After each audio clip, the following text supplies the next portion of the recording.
The capital நண்பர்களுக்கு வணக்கம். நான் உங்கள் Niranjan.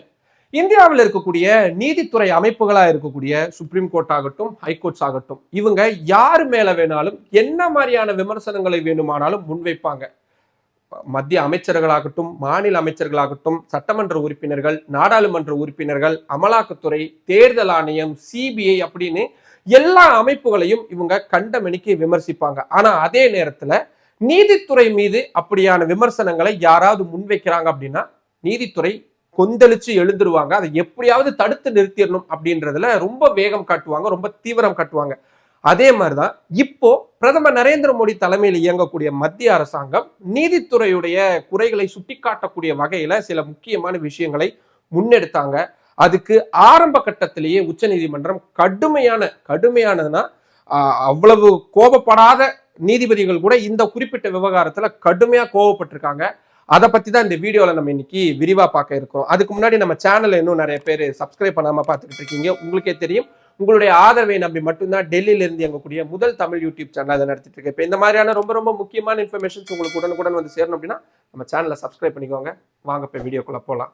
NCERT, national council for education research and training, இது மத்திய கல்வித்துறை அமைச்சகத்துக்கு கீழே இயங்கக்கூடிய மிக முக்கியமான அமைப்பு. இந்த அமைப்புடைய வேலை என்ன?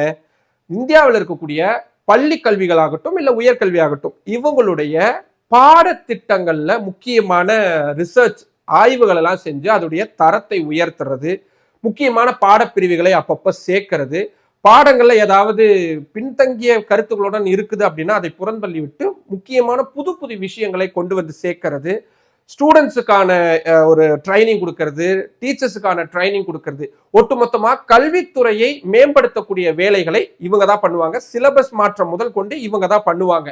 இந்த அமைப்புக்கு கீழே கொடுக்கக்கூடிய விஷயங்கள் தான் சிபிஎஸ்இ பாடத்திட்டங்கள் எல்லாம் கூட பாடங்களா வரும். அப்படி இந்த குறிப்பிட்ட அமைப்பு 8ஆம் வகுப்பு பாடத்திட்டத்துல ஒரு முக்கியமான பகுதியை சேர்க்கறதுக்கான ஒரு முன்னெடுப்பை எடுத்தாங்க.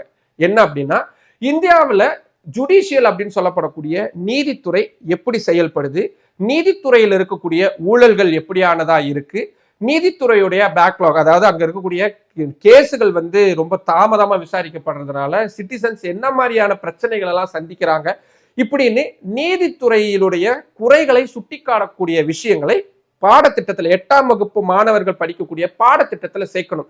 ஏன்னா சட்டத்தை பத்தின அடிப்படை விஷயங்கள் புரியணும் அப்படின்றதுதான் எல்லாருக்குமே தேவைப்படக்கூடிய மிக முக்கியமான விஷயம். இன்னும் சொல்ல போனா இந்திய அரசியல் சாசனம் கூட அதைத்தான் வலியுறுத்தது. ஆனா இப்படி ஒரு பாடத்திட்டம் கொண்டு வரப்படுது அப்படின்னு தெரிஞ்ச உடனேயே நீதித்துறையை சேர்ந்தவர்கள் கடுமையான விமர்சனங்களை முன்வைக்க தொடங்கினாங்க மத்திய கல்வித்துறை அமைச்சகத்தை நோக்கி. அதுல ரொம்ப உச்சகட்டமா போய் உச்ச நீதிமன்றத்துடைய தலைமை நீதிபதியான சூரியகாந்த் இன்னைக்கு இந்த விவகாரத்தை கையில் எடுத்து பேசினார். என்ன சொல்றாரு? நீதித்துறையை இப்படி அவமரியாதை செய்யறது, எங்களை அண்டர் எஸ்டிமேட் பண்றத நான் ஒரு காலத்திலையும் நான் ஏத்துக்க மாட்டேன். இதை எப்படி எனக்கு சமாளிக்கணும்னு தெரியும் அப்படின்ற ஒரு வார்த்தையும் ரொம்ப காட்டமா பயன்படுத்தினதோடு மட்டும் இல்லாம, இப்படி நீதித்துறையை ஒரு கார்னர் செய்யக்கூடிய, நீதித்துறையை இப்படி ஒரு அவங்கள இப்படி அவங்க மேல அவதூறுகள் பரப்புறது எனக்கு பர்சனலா ரொம்ப பெரிய வருத்தங்களை கொடுக்குது. நாட்டுக்காக தான் நாங்க உழைச்சிக்கிட்டு இருக்கிறோம். எங்க மேல இப்படியான அவதூறுகள் பரப்பப்படுறது எனக்கு ரொம்ப கவலை அளிக்கக்கூடிய விஷயமா மாறி இருக்கு. நாட்டு மக்களுக்கு இந்திய நீதித்துறையின் மீதான நம்பகத்தன்மையை இது கேள்விக்குள்ளாக்கக்கூடிய விஷயமா மாறிடும். அப்படி இப்படின்னு நிறைய முக்கியமான கருத்துக்களை அரசுக்கு எதிராகவும் சொல்லியிருக்கிறாரு. இந்த முக்கியமான திட்டத்துக்கு எதிராகவும் அவர் முன் வச்சிருக்கிறார். அது மட்டும் இல்லாம இந்த விவகாரத்தை சூமோட்டோ, அதாவது ஒரு விவகாரம் சம்பந்தமா நீதிமன்றங்கள் தானா முன்வந்து, நானோ நீங்களோ யாருமே கேஸ் ஃபைல் பண்ணியிருக்க மாட்டோம், உச்ச நீதிமன்றமோ உயர் நீதிமன்றமோ தானா அந்த விவகாரத்தை கையில் எடுத்து விசாரணை நடத்துவாங்க. அதைத்தான் சூமோட்டோன்னுவாங்க. அப்படி சூமோட்டோ வழக்காக இந்த விவகாரத்தை எடுத்து நாங்க விசாரிக்க போறோம் அப்படின்ற ஒரு மிக முக்கியமான விஷயத்த சொல்லியிருக்கிறாரு. என்ன பண்ணுவாங்க? நான் கிட்டத்தட்ட ஒரு 10-12 வருடங்களா உச்ச நீதிமன்றத்தை டெல்லியிலிருந்து தினம்தோறும் அதனுடைய அலுவல்களை நேர்ல பார்த்து ரிப்போர்ட் பண்ணிட்டு இருக்கேன் அப்படின்றதுனால இம்மிடியட்டா அது சம்பந்தமான விஷயங்களை நீக்க சொல்லிடுவாங்க அப்படின்னு தான் எனக்கு தோணுது. ஹைப்போதெட்டிக்கலா தான் நான் சொல்றேன்னு வச்சுக்கோங்களேன்.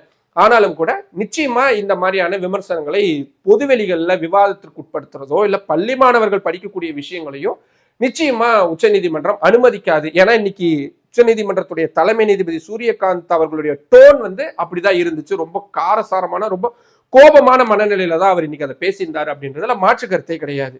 ஆனா நீதிமன்றங்கள் இப்படியான விமர்சனங்களுக்கு அப்பாற்பட்டவர்களா அப்படின்னு கேட்டா கொஞ்சம் நம்ம அதை அனலைஸ் பண்ணி பார்க்க வேண்டியதா இருக்கு.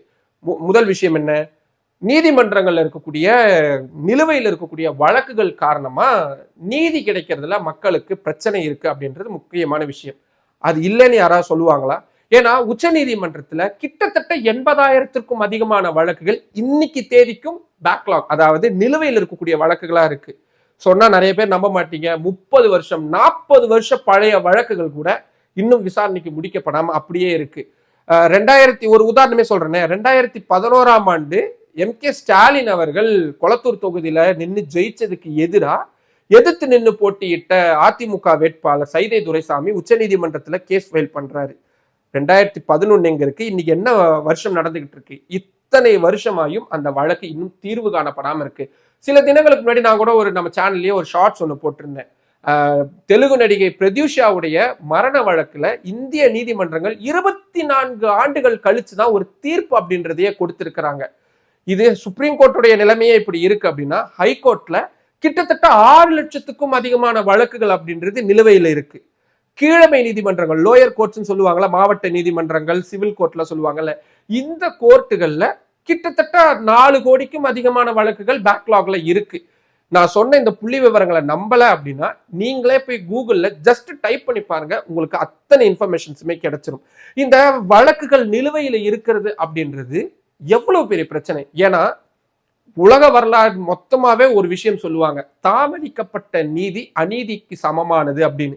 அப்போ ஒரு கேஸை ஃபைல் பண்ணிட்டு ஒரு வாரம் காத்திருக்கலாம், 1 மாதம் காத்திருக்கலாம், 6 மாதம் காத்திருக்கலாம், 1 வருஷம் காத்திருக்கலாம்.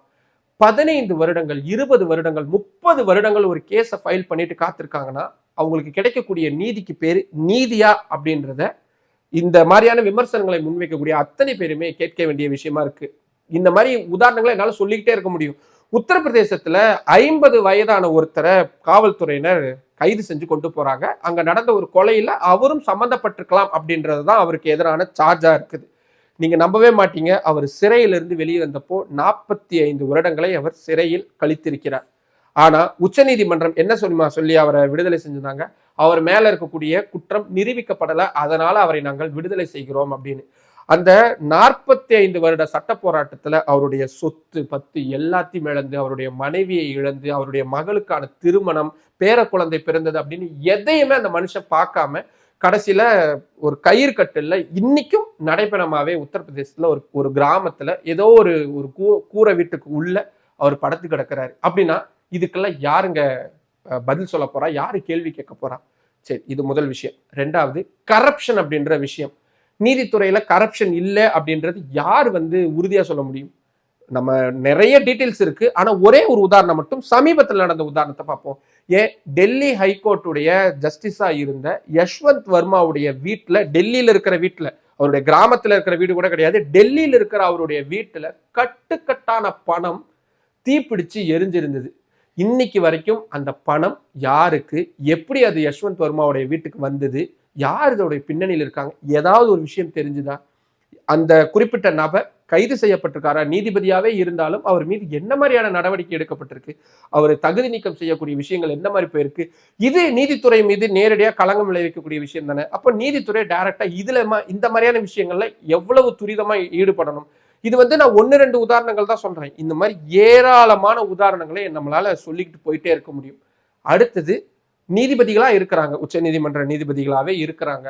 அவங்க பதவி ஓய்வு பெற்றதுக்கு அப்புறமா ஒரு குறிப்பிட்ட அரசியல் கட்சியில போய் சேர்ந்துடுறாங்க. இல்ல ஹைகோர்ட்டுடைய நீதிபதியா இருக்கிறாங்க, முடிஞ்சவன ஒரு குறிப்பிட்ட அரசியல் கட்சியில போய் சேர்ந்துடுறாங்க. மாநில ஆளுநரா மாறிடுறாங்க, இல்ல குறிப்பிட்ட ஒரு கமிஷன்களுடைய தலைவர்களா போய் சேர்ந்துடுறாங்க. ஏன், உச்ச நீதிமன்றத்துடைய முன்னாள் தலைமை நீதிபதியான ரஞ்சன் கோகாய் நாடாளுமன்ற உறுப்பினரா, மாநிலங்களவை உறுப்பினரா இருக்கிறாரு.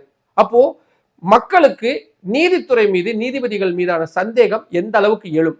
ஏன்னா ஒரு குறிப்பிட்ட கட்சியில போய் அவங்க சேர்றாங்கன்னா அது வரைக்கும் அவங்க கொடுத்த தீர்ப்புகள் எப்படியானதா இருக்கும் அப்படின்ற எத்தனையோ விஷயங்கள் அப்படின்றது இருக்கும்.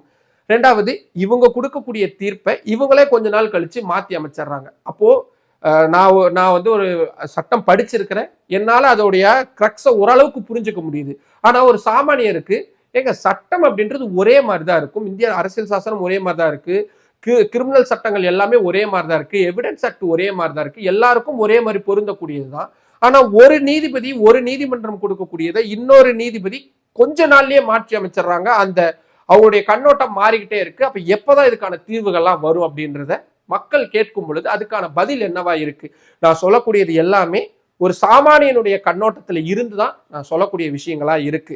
அப்போ இப்படியான பிரச்சனைகள், இப்படியான குறைபாடுகள் இருக்கு அப்படின்றத வெளியே சொல்லணும் அப்படின்னு நினைக்கும் பொழுது அதை ஏன் நீதிமன்றங்கள் தடுக்க நினைக்கிறாங்க அப்படின்ற ஒரு முக்கியமான விஷயம் இருக்கு.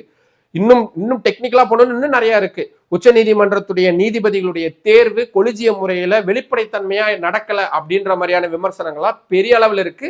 ஏன் முன்னாள் சட்டத்துறை அமைச்சரான அர்ஜுன் ராம் மெக்வால் உட்பட பல பேர் பல தருணங்கள்ல இந்த விஷயத்தை சுட்டி காட்டி இருக்கிறாங்க. அப்படி இருக்கும் பொழுது இதை எல்லாத்தையும் நாட்டு மக்கள் வெளிப்படையா, அதுவும் குறிப்பா மாணவர்கள் தெரிஞ்சுக்கிறது அவசியமா இல்லையா? என்ன கேட்க போனா அவசியம் அப்படின்னு எனக்கு தோணுது. உங்களுக்கு என்ன தோணுது? இப்ப நான் இவ்வளவு விஷயங்கள் சொல்லியிருக்கிறேன். இது எல்லாத்தையும் வச்சு நீதித்துறை மீது இப்பெல்லாம் களங்கம்லாம் சொல்லவே கூடாதுங்க. அவங்க எல்லாம் விமர்சனத்துக்கு அப்பாற்பட்டவங்க, அதனாலதான் அவங்களை மைலாட்ஸ் அப்படின்னு எல்லாரும் அழைக்கிறாங்கன்னு உங்களுக்கு தோணுதா?